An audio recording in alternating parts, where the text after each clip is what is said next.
Good morning. Today we're talking about calendars.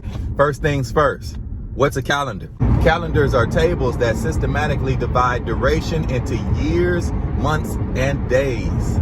Calendars, however, do not track time. Time is continuous durations of change. And change is experienced independently and individually by everything in existence. This can be easily observed because everything is changing. Even us as humans, we all change, but we don't change at the same rates.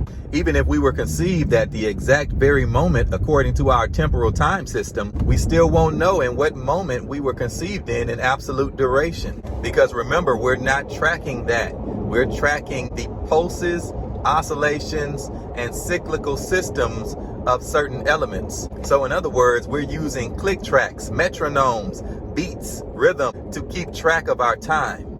But we're not timing anything. We're timing rhythm. And that rhythm, those seconds, those minutes, those hours, those days, those years have nothing to do with how we experience change. What happens if your clock stops? What happens if your watch stops? What happens if the cesium atom stops being electrocuted and oscillating? If you unplug your clock or take the batteries out of your watch and that watch stops timing, guess what?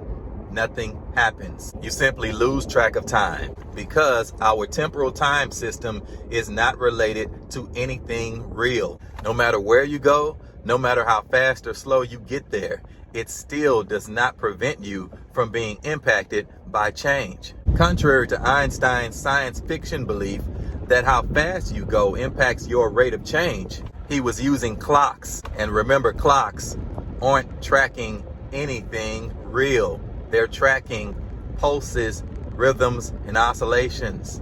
And also, he never scientifically demonstrated that. It was always a theory. And you know me, it don't matter if it's God, Jesus, Allah, or Einstein, they're going to have to physically demonstrate it in order for me to purchase it. Okay, let's get back to calendars. Just like our modern calendars today, early calendars were used for the same thing, to track and manage events using temporal time systems. All calendars start with an epoch.